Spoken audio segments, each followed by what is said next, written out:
Earlier we looked at the design of marriage by God in creation. Ugye azt néztük meg az előző előadásban, hogy mi volt Isten terve a teremtésnél a házassággal. And the fact that marriage and the family is God's design, it's God's idea, it's not ours. És ugye a fő gondolat az volt, hogy mind a házasság, mind a család az az Istennek a gondolata volt, nem a miénk. Which means we don't get to make up what we want to believe about marriage. És ez azt is jelenti, hogy nem nekünk kell kitalálnunk azt, hogy mit kell gondolnunk a házasságról. And that's especially true if marriage is a picture of the gospel, which it is. És ez különösen igaz abban az esetben, hogyha a házasság az evangéliumnak egy képe, egy kiábrázolása, és hát tudjátok, hogy ez a helyzet. So what I wanted to look at the second half was the idea of mutual submission in marriage. A második dolog, amit ugye a mai előadásban szeretnék kicsit kifejteni, az, hogy a házasságban miként jelenik meg a kölcsönös alávetés. The Apostle Paul talks about submitting to one another out of love. Ha emlékeztek, a felolvasott Efézus 5-ben Pál apostol beszél arról, hogy engedelmeskedjetek egymásnak Isten szeretetében. And as it relates to marriage, it means that husbands and wives are to be mutually submissive to one another. És a házasságra ez úgy vonatkozik, hogy a férj és a feleség egymásnak engedelmes kell legyen, vagy alá kell vesse egymást kölcsönösen. But what does it mean to be mutually submissive to one another? De a fő kérdés ez, hogy mit jelent, hogy egymásnak kölcsönösen alávetjük magunkat. I think, at least my common perception from people I talk to is that it means 50-50. Ahogy emberekkel beszélgetek, sokszor az az elképzelésük van, hogy 50-50%-ban. You give 50, I give 50, we meet in the middle. Hogy te feladod a felét, én feladom a felét, és akkor a középen találkozunk. That is not what it means. De nem ezt jelenti a kölcsönös alávetettség. In fact, it doesn't mean that at all. Sőt, egyáltalán nem is ezt jelenti. What it means is that each person, husbands and wives, Ez azt jelenti, hogy mind a két félnek, mind a férnek, mind a feleségnek must be 100% submissive to their role in marriage. 100%-ban alá kell vetnie magát, úgy, ahogy azt az ő szerepe megkívánja. It does not mean that husbands and wives are equal in their roles. Nem azt jelenti, hogy ugyanaz a szerepe a férnek és a feleségnek. In fact, I think this may be one of the most offensive matters in marriage today. Sőt, azt gondolom, hogy amiről beszélni fogok, meg az egész szerepek kérdése a leginkább bántó dolognak tartják sokan. Paul is not saying husbands and wives are completely equal. Nem azt mondja Pál, hogy a férj és a feleség minden tekintetben egyenlő. I find that this may be one of the most difficult issues that we confront in our age. És azt gondolom, hogy a mi korunkban talán ez az egyik legnehezebb kérdés, itt a szeretet kérdése. I don't know Hungary very well, but I know the West and America and even in Africa where we live.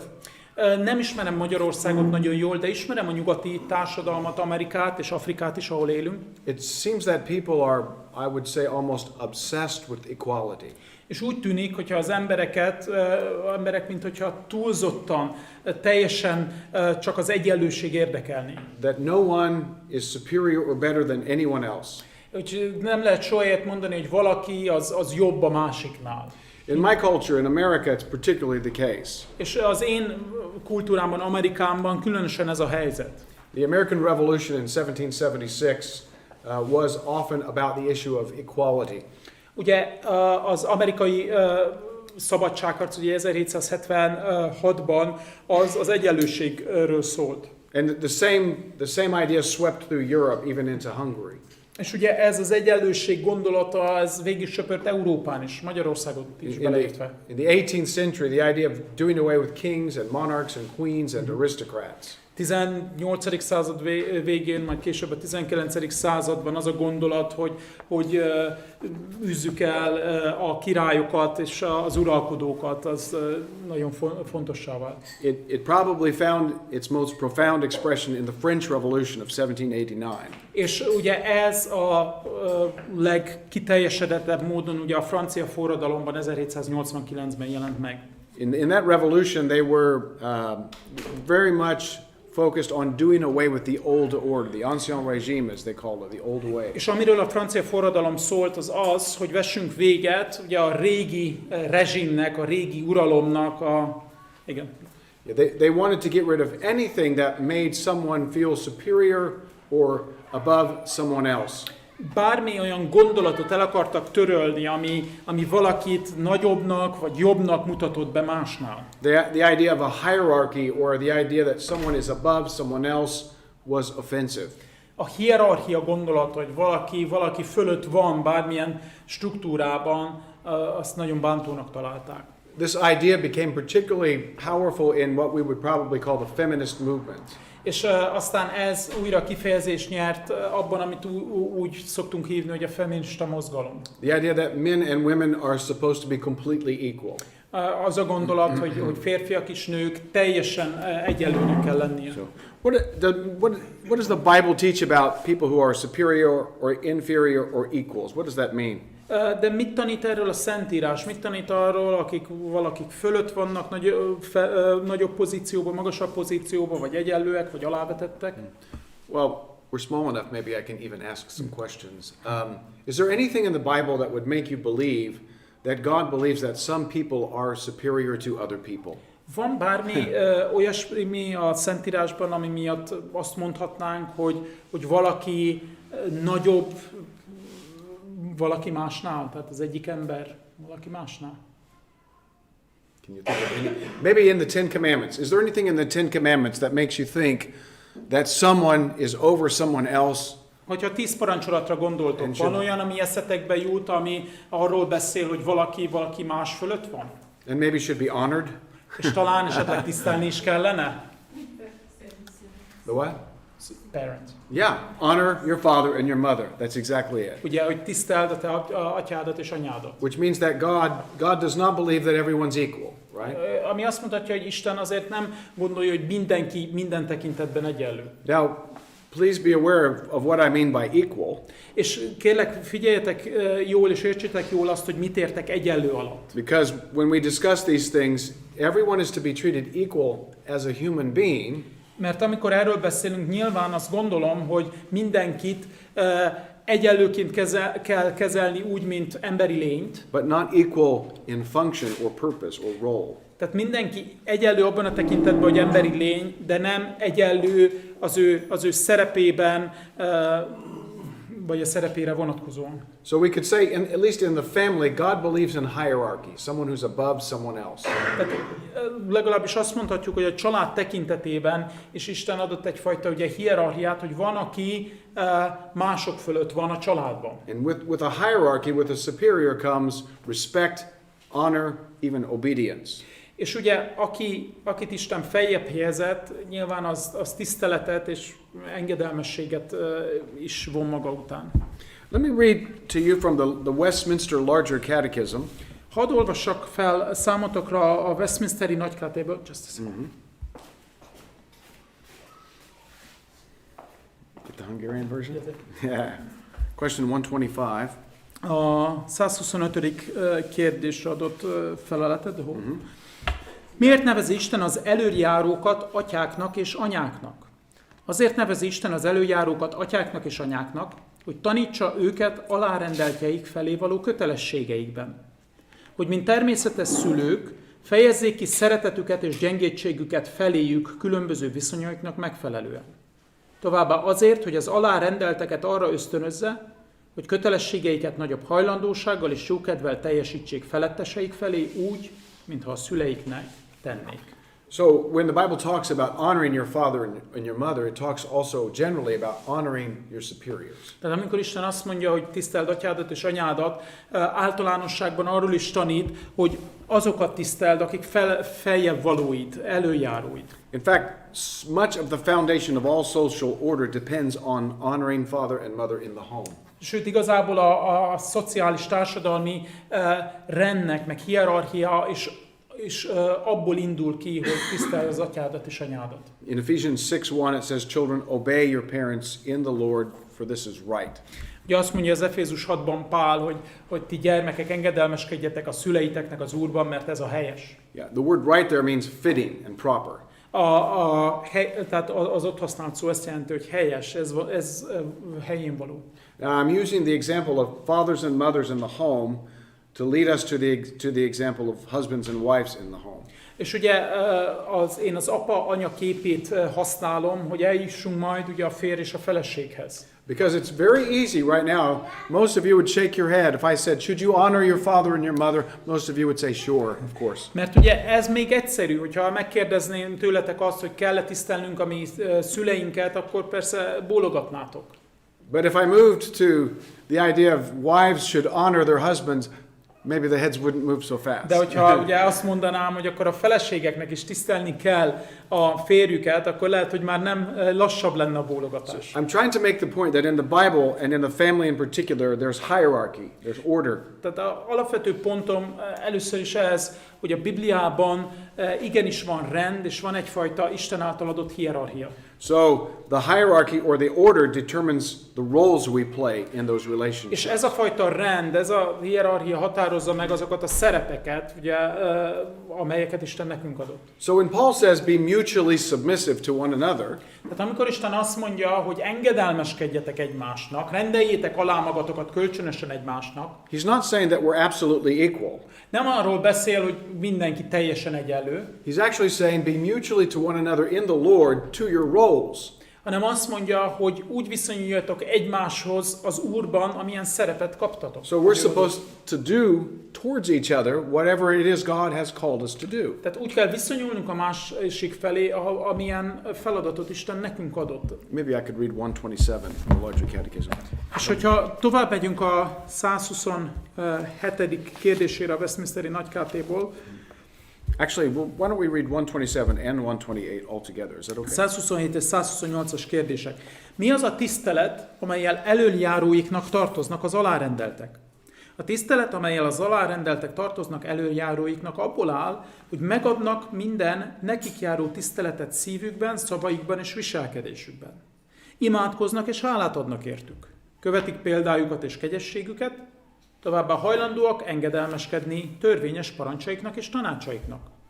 Rendre utasításaiknak engedelmeskednek, személyükhöz és tekintélyükhöz hűségesek, azokat megvédik és fenntartják, különböző rangjuk és helyzetük természete szerint.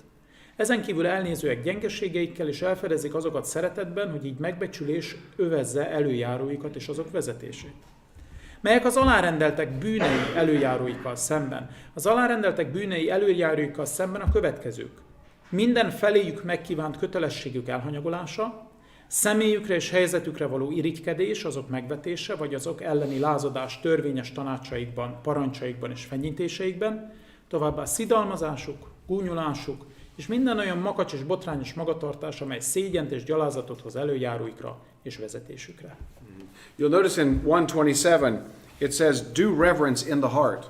Hogyha figyeltetek, az első kérdésben, ugye a válaszban megfogalmazta, hogy meg kell adni a nekik kijáró tiszteletet a szívükben. Yeah. Honor and submission begins in the heart. Mert valakinek a tisztelete és a valakinek való engedelmesség a szívvel kezdődik. In fact, that's the most important submission that we owe to one another, in the heart. Igazából ez a legfontosabb engedelmesség, amivel a másiknak tartozunk, ugye, ami a szívünkben van. So an inferior, that is someone who's below another person, És hogyha egy alárendeltről beszélünk, ugye, aki valakinek alá van vetve, should reverence and honor their superior in their hearts. Akkor ez az alárendelt, az ő feljebb valóját a szívében kell tisztelni. Which means that doing something, fine, I'll do it, but I don't want to do it, is not at all submission. Vagyis ez azt jelenti, hogy úgy tenni, olyan fogcsikorgatva tenni valamit, hogy rendben meg, de nem szívesen, az nem arról szól. Vagy nem ezt kér Isten tőle. It's actually a mistake many parents make in training their children. Azt gondolom, hogy ez egy nagy hiba, amit sok szülő elkövet a gyereknevelésben. If a parent says, go clean your room. Mert hogyha azt mondja a szülő, hogy menj és takaríts ki a szobádat. So the child stomps away to clean their room. És ugye ilyen trappolva, meg arcokat vágva elmegy a gyerek. They slam their door, you can hear them throwing things in their room. Becsapja maga mögött az ajtót, és hallod, hogy ott összeborogat mindent. A parent is mistaken if they say, well, at least they're obeying me. Akkor a szülő, hogyha erre azt mondja, hogy hát legalább engedelmeskedett nekem, akkor igenis téved. According to the Bible, they're not obeying you. Mert a Szentírás szerint ez nem engedelmesség. Because obedience comes from the heart. Mert az engedelmesség a szívből indul. It's a difficult thing in parenting. Ez egy nagyon nehéz dolog ugye a gyereknevelésben. But it's also difficult in grown-up relationships as well. De nem csak ott, hanem felnőttek egymáshoz való viszonyában is In nehéz other ez. words, just to do something Tehát más szóval nem elég csak tenni valamit, without reverence in your heart mert hogyha teszel valamit anélkül, hogy szívedben tisztelet lenne, is not honoring someone who is superior. ez nem igazán jelenti azt, hogy tisztelet Hey, azt a másikat. let me again remind you, I don't mean superior as they're better than you as a person. És It's megint not. csak amikor én feljebb valókról, vagy felé rendeltekről beszélek, én nem azt gondolom, hogy valaki több nálad, vagy jobb nálad, But they have a different role, that's all. hanem azt feljebb való az ő feladatában, az ő szerepében. Yeah. Of course, the temptation to someone who's a superior Természetesen van kísértés ugye a feljebb valóknál is, is to treat the one who's inferior as if they were not equal as human beings. mégpedig a kísértésük az, hogy a nekik alárendelteket úgy kezeljék, mintha alacsonyabb rendűek lennének náluk. So this cuts both ways, you see that. Látjátok, ez mind a két irányban igaz. It's not just about women doing what men tell them to do. Tehát ez nem arról szól, hogy akkor a nőknek meg kell csinálni azt, amit a férfiak nekik mondanak. And by the way, in Christianity, És másrészt a kereszténységben women are not told to be submissive to men in general. a kereszténység vagy a Biblia nem azt mondja, hogy a nőknek a férfiak felé általában engedelmesnek kell lenniük. That is taught in Islam. Ezt az iszlám tanítja. Yeah, it's in the Bible it says, wives submit to your husbands. Mert a Biblia azt mondja, hogy feleségek, engedelmeskedjetek a ti férjeitek. So it's not as if women everywhere should bow their heads to men whenever they enter the room. Tehát nem arról szól, hogy a nőknek mindenütt ugye lehajtott fejjel kell, vagy le kell hajtani a fejüket, ha ott vannak a férfiak. That is true in some cultures. Vannak olyan kultúrák, ahol így tesznek, But in Christian culture that's not the case. de nem a keresztény kultúrákban. We are equal as human beings made in the image of God. Mert ugyanúgy egyenlőek vagyunk, mint az Isten képére és hasonlatosságára teremtett emberi lények, But we are not equal in function or role. de nem vagyunk egyenlők a mi feladatunkban, a mi szerepünkben. We sometimes say equality of essence, but different roles. Néha úgy is mondhatjuk, hogy a mi lényünket tekintve egyenlők vagyunk, de különbözőek a szerepek. But we still have to get to the word submission. De még nem érkeztünk el ugye az alávetettség, vagy az alárendeltség, meg az engedelmesség szavához. In English, the word submit comes from two Latin words, sub, under, and mittere, to go, or to let go. Az angol szó, ami itt használva van a Biblia fordításokban, az két latin szóból jön össze, a sub, mint valami alá, és valamit alá tenni. Yeah. In other words, to allow yourself to come under someone else's authority. Vagyis, hogy mint egy enged, hogy te valakinek a tekintélye alá helyez magad. I think it's worth noting also that submission is not submission unless you're doing what you do not want to do. Tehát azt is el kell mondanom, hogy az alávetettség vagy az engedelmesség az nem engedelmesség, Unless you're doing what you do not want to do. Mindaddig, amíg nem teszed azt, amit nem akarsz csinálni. In other words, it's not submission to do what you want to do. Tehát nem engedelmesség az, amikor azt teszed, amit csak akarsz, I think it's only submission if you do what you don't want to do.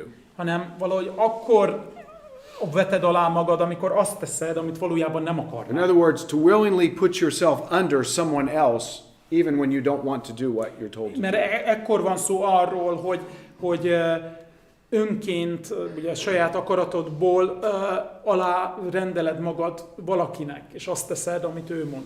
I don't know if that's making sense. Is that Nem making tudom, sense? hogy ez érthető, vagy ez...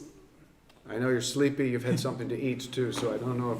Is that making sense? For instance, let me give you an example. If I were able to give you, I don't know what $1,000 is in Hungarian money, but if I were able to give you lots of money, Tehát, hogy egy kicsit tisztázzam, tehát mi lenne, hogyha adnék egy nagy összeg, egy kötek 20 000-est? and say, go out and spend this money on whatever you want, És mondanám nektek, hogy menj el és költsd el azt a pénzt, amire csak szeretnéd. you wouldn't consider that submission. You would love to do that. Ugye ezt nem fogalmaznád meg engedelmességként, ugye? Mert hogy ezt szeretnéd megtenni, ez nem egy nehéz. But if I gave you the same amount of money and told you could only spend it on ABC, whatever it is, De hogyha odaadom ezt a pénzt, és azt mondom, hogy csak erre költheted el, even though you would like to spend it on something else, még ha te másra is szeretnéd inkább elkölteni, if I directed you to spend the money on what I wanted and what you did not, that would be submission. és hogyha elfogadnád azt, hogy arra költöd a pénzt, amire én akarom, aki adom, nem pedig amire te szeretnéd, na ez már alávetettség, engedelmesség lenne. In marriage, many times both of you want the same thing. That's wonderful. Ugye a házasságban nagyon sokszor ugyanazt a dolgot akarjuk, és ez csodálatos. But the real test in godly marriage is when you don't want to do what you're supposed to do. De az igazi tesztje az istenfélő házasságnak az, amikor azt kell tenned, amit nem szeretnél tenni. So submission by definition means doing what you don't want to do because someone else wants you to do it. Tehát a alávetettségnek ugye valahogy azt így határozhatnánk meg, hogy amikor azt teszed, amit te nem akarsz, mert azt más akarja. I mean, this is actually Azért teszed, mert más akarja. this is actually a characteristic mark of Christianity in general. És általában ez a kereszténységnek egy jellemvonása.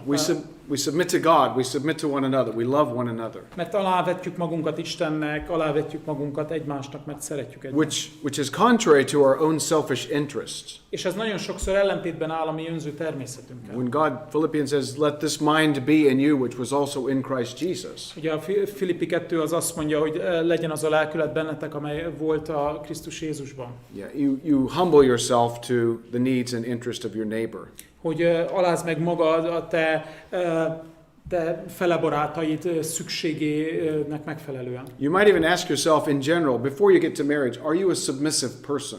És ugye mielőtt még a házasságra térnénk, felteheted magadnak ezt a kérdést, hogy vajon egy ilyen engedelmes személy vagy-e? Are you willingly putting yourself under another person, your boss, your government, whatever it is?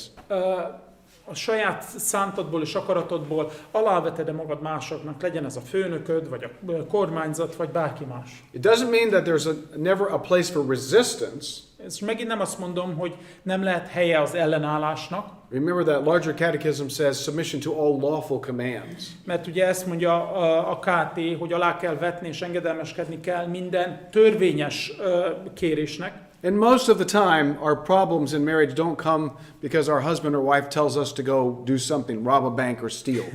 De, és ugye hát a házasságban is a legtöbb esetben a konfliktusoknak nem az a forrása, hogy az egyik fél ugye azt mondja, hogy menj el és lopjál valamit, vagy rabold ki a bankot.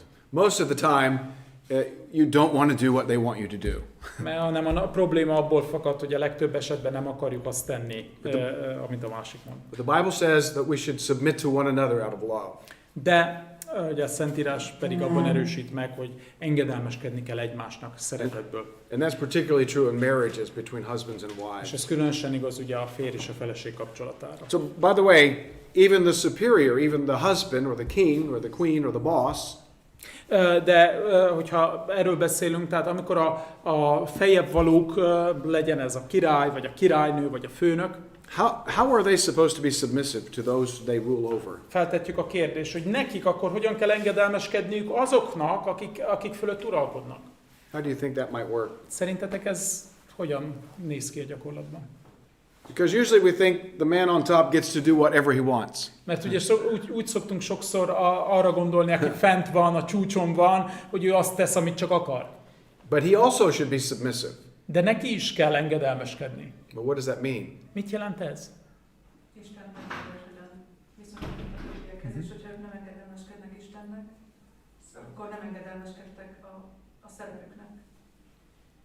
Yeah, so according to the role, so God tells everybody what he or she needs to do, and they need to be being submissive to that role. Okay, but in this case, what is that role? De mi ez a szerep? Tehát egy ilyen, hogyha egy főnökre vagy valamire gondolsz, mi ez a szerep? Mi az, ahogyan neki engedelmeskedni kell? Loving. Okay. Loving. Yeah. I didn't get the last Yeah, one. love your neighbor as yourself. Yes, Yeah. okay. What does that mean though, as yourself? That was the good one. As yourself means what? Ugye szeress fel a barátodat, mint magadat, ugye jó, hogy ez feljött. Mit jelent ez, hogy mint magadat?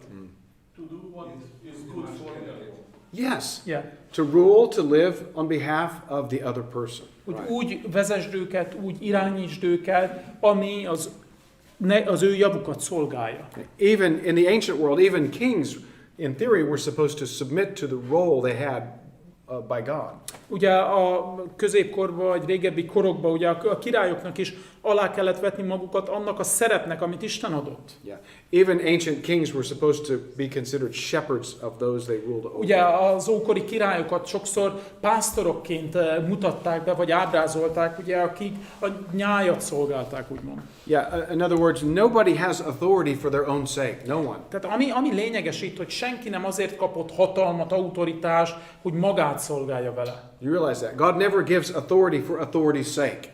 Isten soha és senkinek nem ad autoritást csak azért, hogy övé legyen az autoritás. He gives authority so that the one with authority can rule and love on behalf of those who are under him. Azért ad hatalmat, azért ad tekintélyt, hogy azok érdekében használja, akik fölé rendelte. The elders and pastors of your church should be ruling on your behalf. Ugye ugyanez igaz a lelkészekre, presbiterekre ebben a gyülekezetben is, hogy a gyülekezet érdekét nézve kell szolgáljanak. Political leaders should be ruling on your behalf. Ugyanúgy a politikai vezetőknek is a nép érdekét szem előtt tartva kellene irányítani. Maybe some of you laugh at that idea. I know it's hard to believe. Ugye lehet, hogy nevettek ezen a gondolaton, és tudom, hogy nehéz néha ezt elhinni, elfogadni. Where we live in Africa, it's almost absurd to think that. Ahol mi élünk, ugye Afrikában, teljesen abszurd dolog ezt gondolni a politikai vezetőkről. The first time I saw someone in Uganda with a rather large belly, ugye az első alkalom, amikor megláttam valakit Ugandában meglehetősen nagy pocakkal, I asked what something, and they said, "Oh, he has a government belly. He has a government belly." és akkor megkérdeztem, hogy miért van ez, azt mondta, hogy hát neki egy ilyen állami hasa van. Because everybody knows there that everyone who works for the government gets fat. Mert mindenki tudja ott, hogy aki az államnak dolgozik, az el fog hízni. How do they get fat? Hogyan? It's not by ruling on behalf of the people. Nem azért, mert az emberek érdekét tartják szemük előtt, Getting as many extra things as they can. hanem hogy annál többet szívjanak el az emberektől, amennyit csak tudnak. They literally call them the big men who rule. Úgy nevezik őket, hogy a nagy emberek, a nagy darabok. Because everybody knows that's what politics is for, at least in that place. Mert ott mindenki úgy gondolja, hogy a politika igazából erről szól, hogy magadat megszed. And that is the tendency of people who have authority. It's our tendency. És igen, ez a bűnös hajlama azoknak, akiket Isten vezető pozícióba helyezett. The tendency of inferiors is to rebel A bűnös hajlama az alárendelteknek az, hogy lázadjanak, out of selfishness. önzésből, The tendency of superiors is to rebel out of selfishness. míg pedig a feljebb valóknak a bűnös hajlama az az, hogy Rebel out of selfishness, yeah. the inferior, but the Inferiors don't want to submit, they rebel. Inferior or superiors don't want to rule, they want to be serving themselves. Yeah. És a feljebb valóknak pedig az a bűnös hajlama, ugye, hogy uralkodjanak, hogy önző módon használják ezt az uralmat. So you see, whatever you're talking about, inferiors or superiors, if we're selfish and rebellious, it ruins everything. És látjátok, akár alárendeltek vagyunk, akár felérendeltek, hogyha önzők vagyunk, ez mindent tönkre fog tenni. And the key is humility. És mi a kulcs az egészhez? Az alázat. In 1 Peter 5:5 it says this. Az 1 Péter 5-öt azt mondja. It says, likewise younger people submit to your elders. Azt mondja, hogy ugye a fiatalabbak is, pillanat. And then it says, all of you should be submissive to one another. Azt mondja, hogy ugyanúgy ti ifjabbak engedelmeskedjetek az idősebbeknek, And egymás iránt pedig valamennyien legyetek alázatosak. And be clothed with humility. Igen, öltsétek magatokra az alázatosságot, For God resists the proud, mert Isten a gőgösöknek ellenáll, but gives grace to the humble. az alázatosoknak pedig Therefore kegyelmet. humble yourselves under the mighty hand of God, Ezért alázzátok meg magatokat Isten hatalmas keze that you may be exalt you in due time. hogy felmagasztaljon titeket annak idején. Okay, so the key is humility before God to your role. És mi a kulcs? Tehát látjátok, alázat, az Isten előtt való alázat, az Isten színevelő előtt való alázat a feladatotoknak megfelelően. And one of the absolute critical keys is it as unto God. És ugye, ami lényeges, nem csak az alázat, hanem az Istennel szemben való alázat. We won't be able to do it if it's unto the person.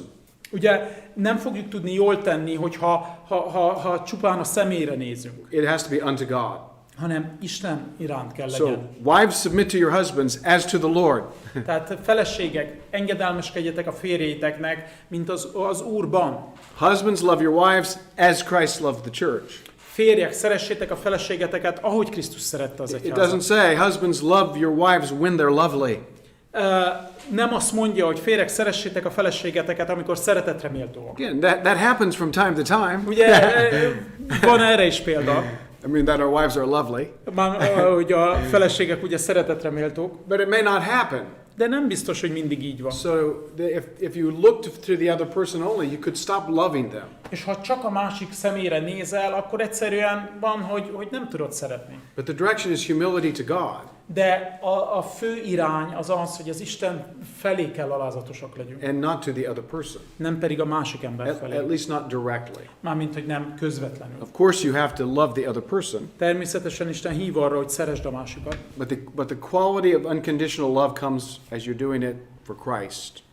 De ugye a feltétel nélkül való alázat és engedelmesség, hogy az elsősorban Krisztus felé irányul. In humility, we're submitting to one another out of love. Tehát ezt jelenti, hogy alázatban engedelmeskedünk egymásnak. And humility just means we recognize who we really are. És mit jelent az alázat? Az, hogy felismerjük, hogy kik is vagyunk valójában. Pride exalts us, lifts us up.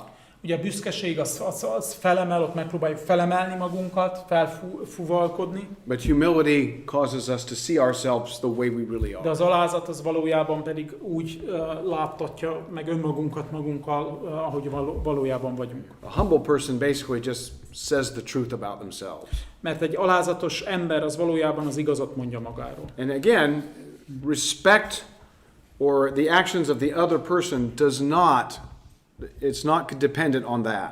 És ezért értsétek meg, hogy a tisztelet, másiknak való engedelmesség, az nem a másik emberen múlik.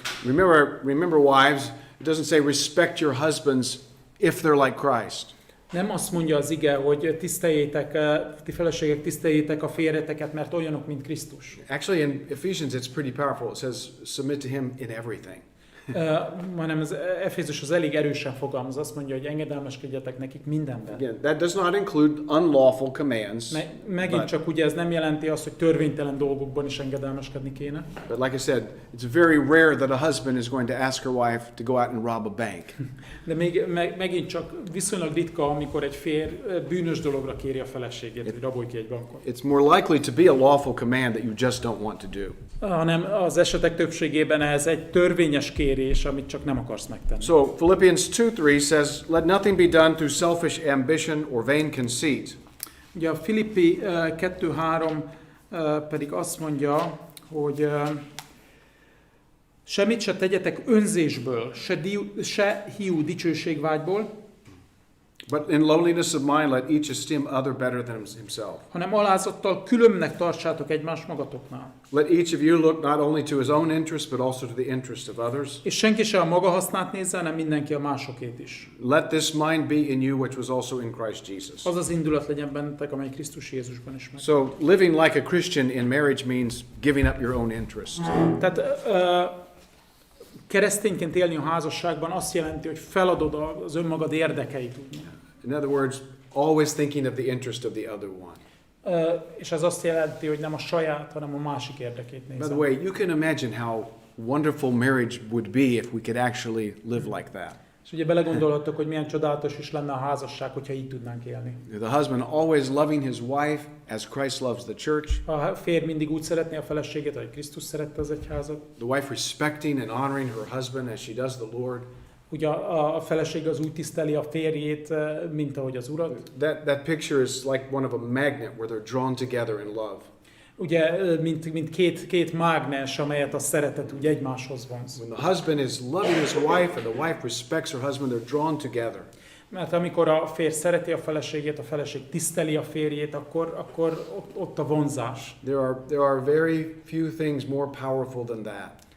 Nagyon kevés dolog van, amely ennél erőteljesebb lenne. But our tendency is rather to move away from each other. De a mi ugye hajlamunk az az, hogy ne egymáshoz közel, hanem inkább az ellenkező irányba menjünk. If you are concentrating on your role, you will be drawn together. Hogyha ki az ő feladatára, szerepére koncentrál, akkor ez össze fog hozni benneteket. If you're always concentrating on the other one's role, you'll be drawn apart. De hogyha mindig a másikra nézel, a másikat nézed, hogy neki mit kellene, akkor ez el fog taszítani egymástól. Marriages cannot prosper when each one is always focusing on the other one. A házasság az nem bővölködhet, hogyha ki mindig a másikra néz és mutogat. And it's super easy to do. És tudom, hogy mennyire könnyű mégis ezt tenni. Because you always want to blame someone else for the problems that you have. Mert a problémáinkért mindig valaki mást akarunk okolni. And in fact, it may be true. You may have problems with your wife or your husband. És lehet, hogy amit mondasz, abban van igazság is, lehet, hogy valóban van probléma a férjeddel, feleségeddel. But it will only make it worse if you concentrate on those problems. De ha csak ezekre koncentrálsz, és a másik felelősségére, minden csak sokkal rosszabb lesz. We simply concentrate on our own roles. Hanem a feladat az, hogy a saját szerepünkre koncentráljunk. And we're drawn closer together. És ezáltal ez össze fog hozni bennünket. Remember I said earlier in the other lecture. Emlékeztek, az előző előadásban azt mondtam. Now, I literally had a teacher tell me this once in a teacher's lounge.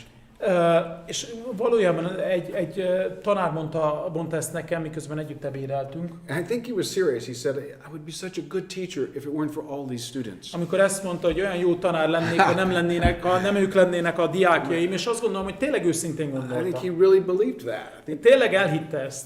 But the nature of being a good teacher De az, hogy jó tanár vagy, is somehow calling out in your students what they need.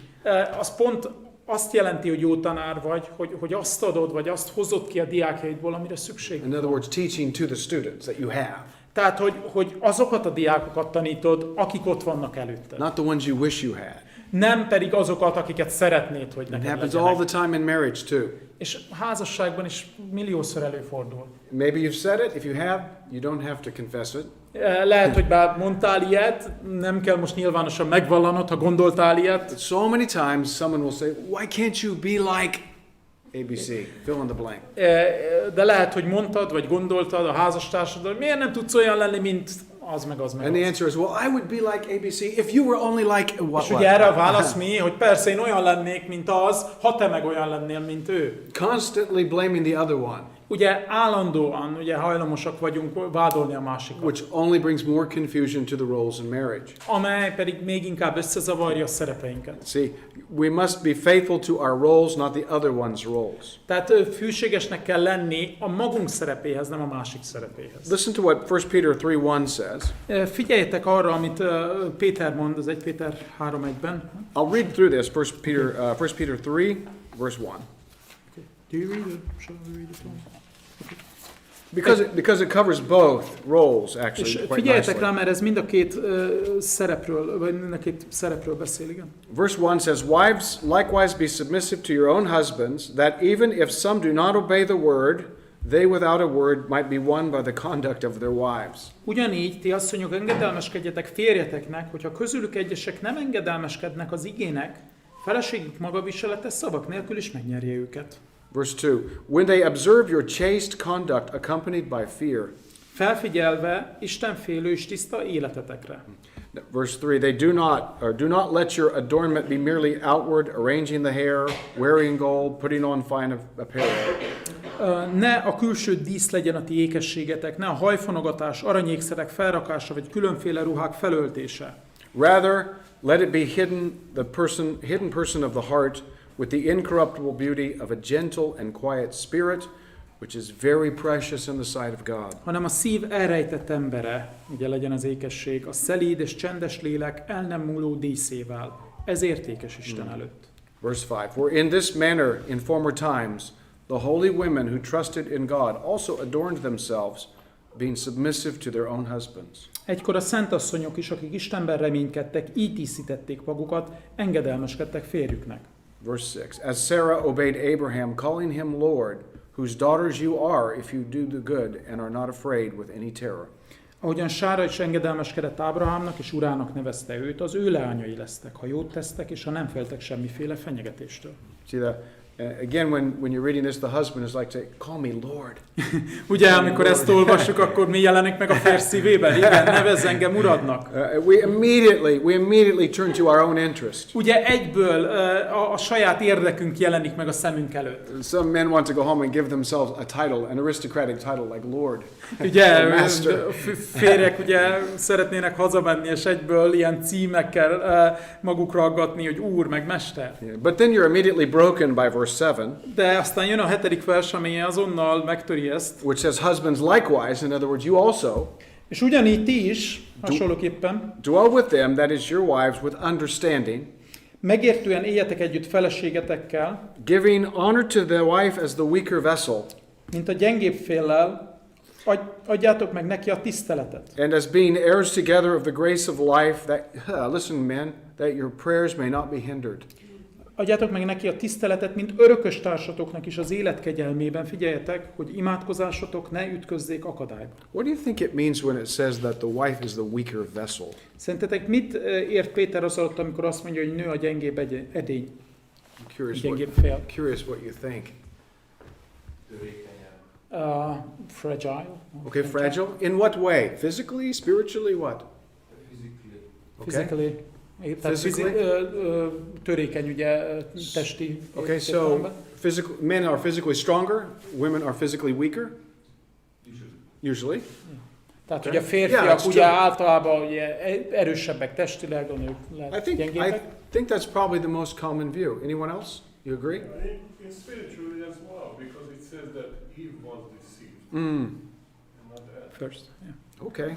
Ugye talán lelkileg is ugye Laci hivatkozik arra az igére, amikor mondja talán egy Timóteusnál Pál, hogy ugye Éva csalatott meg Do you agree with először. him? Are we going to pick on Laszlo today? You get to pick on him? He's without his wife. Oh, he's without. Your wife is gone. That's why. Ugye Lacinak most nincs itt a felesége, úgyhogy könnyen beszél. So now we have two ideas: physical or spiritual. Látjátok, már is van két gondolat, van egy fizikai törékenység, meg van egy lelki. Are there or both? Could be both. It couldn't be either. It is both. For example, advertising is mostly targeted against women. Is mostly what? Targeted Against women. against women. Are you sure? The women I see on billboards are targeting to me.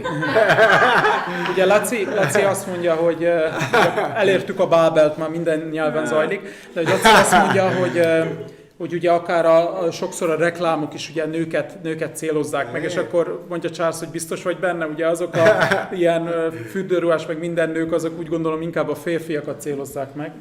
Wow, that was a long one. Yeah. Now, we have physical, we have spiritual. Anyone willing to say intellectually? Emotionally? Igen, lehet érzelmileg, érzelmi téren. So physically, spiritually, emotionally. Okay. Anyone else? Bárkinek még? Hogy mondhatjuk, hogy egy kristálytár az törékenyebb, mint egy fémedény, de nem szoktuk őket összehasonlítani.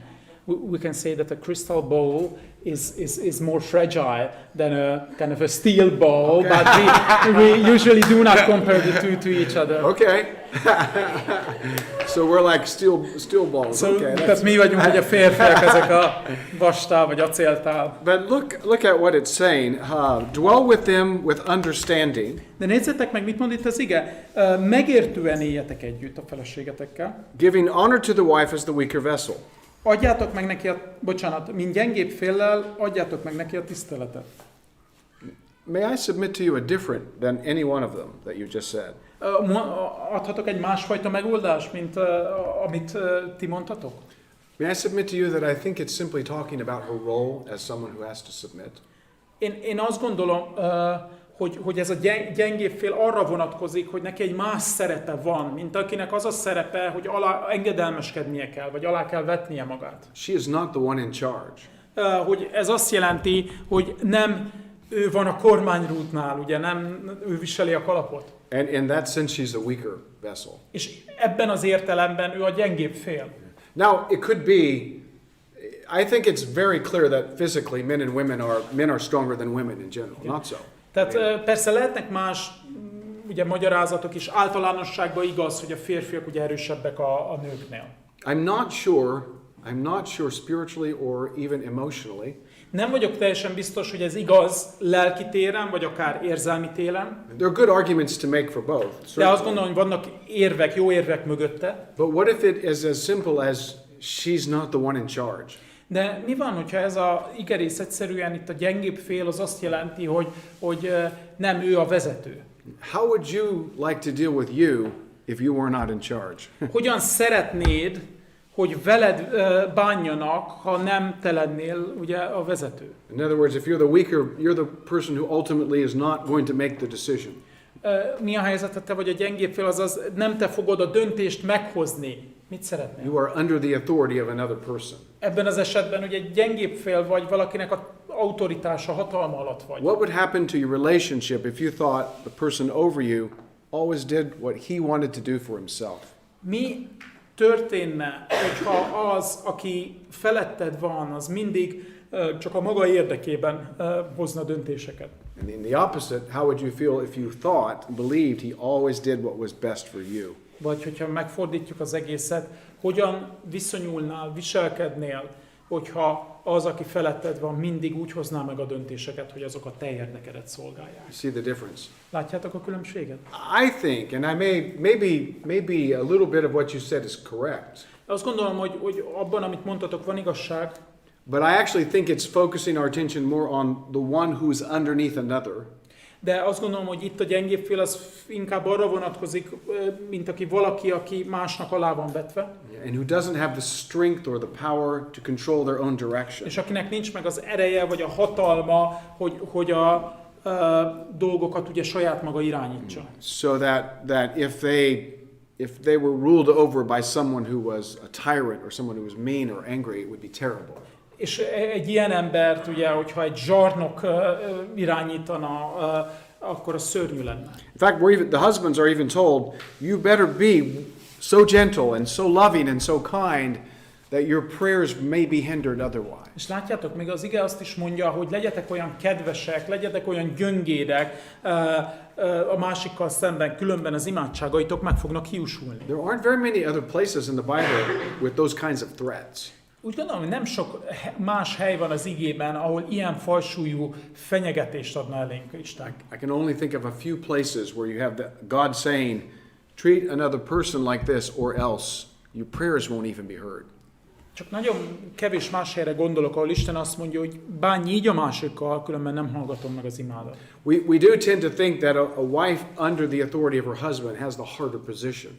Ugye sokszor úgy szoktuk gondolni, hogy a feleségnek, a férje autoritása alatt lévő feleségnek van nehezebb dolga. And it's true, on the face of it, that's the harder position to have. És bizonyos szempontból igaz, ez a nehezebb. But ultimately, the one who will be judged the hardest will be the husband. De akit megítélnek jobban vagy súlyosabban, az igazából a férj lesz. Because he plays the role of Christ in the church. Mert ő az, aki úgymond Krisztus szerepét játsza. So it seems to me that Peter is telling wives, and there's a long list, be so submissive in your heart, be loving, be kind, show your husband respect. Ugye, és ugye itt Péter beszél arról, hogy engedelmeskedjetek a férjeteknek, mutassátok ezt ki a szívetekben is. And in some cultures, I don't know this culture, in some cultures, wives are supposed to show their husbands symbols of respect. És ugye vannak kultúrák, ahol a feleségnek ilyen különböző módon ki is kell mutatniuk az ő tiszteletüknek a jeleit. It even seems that if another culture who is not a Christian saw a wife of a Christian, they would notice her respect. És még az is lehet, hogyha valaki ugye más háttérből jön, és látná ugye egy keresztény házasságot, akkor látná ezt a fajta tiszteletet is. It says their adornment or their beauty is known by others, not by their dresses, but by their respect for their Ez husband. azt jelenti, hogy ugye a keresztény feleségeknek a szépsége, a dísze, az ékessége abban legyen, hogy kimutatják ezt a tiszteletet. You don't imagine this woman sitting around with other women talking about her husband. És ugye nehéz elképzelni erről a feleségről, hogy más feleségekkel aztán összeül, és a férjükről beszélgetnek a hátuk mögött. At least in America, it's so common for women to sit and talk about their husbands. Ugye ez Amerikában annyira gyakori, hogy nők összejönnek, és a férjeikről beszélgetnek. It's even in a few songs, country music songs, it says, as long as old men talk about the weather, and women talk about men. Néha még ilyen régi country énekekben is ugye benne van az, hogy ahogy a idős emberek ugye az időjárásról beszélgetnek, úgy az idős nők meg a férjeikről. But it's not to be common among the church. De az egyházban ennek nem így kellene lennie. You see that? And the relationship between the husband and the wife És a férj és a feleség közti kapcsolat, should be known and seen by other people around us. azt másoknak is kellene látniuk, akik körülöttünk élnek. And it should mark us out. És ez megkülönböztető jelnek kell lennie számunkra. Yeah, as culturally distinct. Mint ami egy másfajta kultúrás, vagy kulturálisan megkülönböztetnénk. Yeah. So it's really an amazing thing that happens in marriage. Tehát, hogyha belegondoltok, valóban csodálatos dolog az, ami a házasságban történik. And it's culture changing as well. És valóban ez megváltoztatja a kultúránkat. Children who grow up in such a home Azok a gyerekek, akik ilyen otthonokban nőnek fel, will also be formed and shaped by it. Ez a fajta magatartás és ezek a viszonyulások őket is formálni fogják. I can clearly remember as a little boy watching my grandmother and my mother in regard to their relationship. Visszaemlékezem, amikor még kis fiú voltam, hogy az anyukámra meg a nagymamámra néztem. When my grandfather would tell my grandmother what to do. Amikor az én nagyapám elmondta a nagymamámnak, hogy mit tegyen. It was never please this or would you mind that. Akkor sose azt mondta, hogy hát kérlek, megteszed ezt, vagy nem bánnád, hogyha. It was even sometimes with a snap. Hanem néha még ilyen csettintéssel is történt. So I want this as if she were his slave or servant. Néha ugye így csettintve, vagy ezt, vagy azt, mint hogyha az ő szolgája lett volna. But my grandmother served him so well. De én nagymamám olyan hűségesen szolgálta őt. As a boy, I even wondered, Grandma, why don't you just, why do És you do ugye that? kisfőként gondolkoztam, hogy miért tűröd ezt, miért nem csinálsz valamit? But she was always sweet and always submissive. De az én nagymamám mindig olyan kedves volt, és mindig engedelmes. And she stood out as a great example in that sense. És egy csodálatos példaként emelkedett ki ebben a tekintetben. I could never have done that. Ugye én erre nem lettem volna képes. But it also marked her out as a Christian woman. De ez megkülönböztette őt egy keresztény feleségként is. Because early on my grandfather was not a Christian. Mert ugye a házasságok elején, vagy amire visszaemlékszem, ő nem volt egy keresztény férfi. Peter says this kind of submission is so powerful it can even convert the unconverted. És ugye Péter arról beszél, hogy ez a fajta alávetettség, tisztelet, engedelmesség olyan erőteljes, hogy szerepet játszott a megtérésben. So it's a powerful thing, you see. Ez egy nagyon erőteljes dolog. And it's a power that wives have also. És ez egy olyan erő, amivel a feleségek rendelkeznek. That submitting to their husbands as unto the Lord. Hogy úgy engedelmeskednek a férjüknek, mint az Úrnak. But I also like, and I'll close on this. És ez utolsó gondolattal fejezem be. The greatest call is to the husband. De a nagyobb, vagy a legnagyobb felhívása Istennek a férjekhez van. The largest responsibility falls on the shoulder of the husbands. A legnagyobb felelősség az a mi vállunkon van. Who are to love their wives as Christ loves the church. Akiknek úgy kell szeretni a feleségüket, ahogy Krisztus az egyházat. Yeah, and again, both of us, those who are superiors, those who are inferiors, are called to serve to Christ. És emlékezzetek, hogy mindannyiunknak, azok is, akik felé rendeltek, azok is, akik alárendeltek, Krisztusra kell néznünk és őt szolgálnunk. So when the wife is not lovely, the husband is still called to love her. Tehát amikor a feleség nem szeretetre méltó, a férnek akkor is szeretnie kell. When the husband is not worthy of respect, the wife is called to respect him. És amikor a férj nem méltó a tiszteletre, a feleségnek akkor is tisztelnie kell. In Christ. Krisztusban. And notice for both of them, husbands and wives, És figyeljétek meg, hogy mind a férjek, mind a feleségek tekintetében the love that Christ has for us is a sanctifying love. az a szeretet, amivel Krisztus van felénk, az egy megszentelő szeretet. It's a love that makes us holy. Egy olyan szeretet, ami szenté tesz minket. It actually allows us to be able to be submissive to our roles. Egy olyan szeretet, amely képessé tesz, hogy alárendeljük magunkat annak a szeretnek, amit kapunk. As husbands and as wives. Ugyanúgy férjek, mint a And feleségek. it's the indispensable prerequisite. You have to have it. És ez az a elengedhetetlen feltétel. Erre mindenképpen szükséged van. Otherwise, you'll both be going this way, driving away from each other, Különben taszítani fogjátok, és egyre messzebb kerültök egymástól, rather than pulling towards one another in nem Christ. pedig egyre közelebb kerültök egymáshoz And when you Krisztusban. have both people pulling towards one another, És ha megvan ez, és az két ember közeledik egymáshoz, it's a powerfully attractive thing. ez egy rendkívül erőteljes dolog. Your own love and your own marriage grows deeper and richer. A ti házasságotok és szeretetetek egymás iránt egyre mélyebbre gyökerezik, And people around you will also be attracted to that as well. és a körülöttetek élő embereket is vonzani fog mindez. Like I said in the last session, it's a gospel message. It's the good news. És ahogy mondtam, mert igazából ez az evangéliumról beszél. And all of it is centered on Christ. És minden ugye Krisztusra irányul.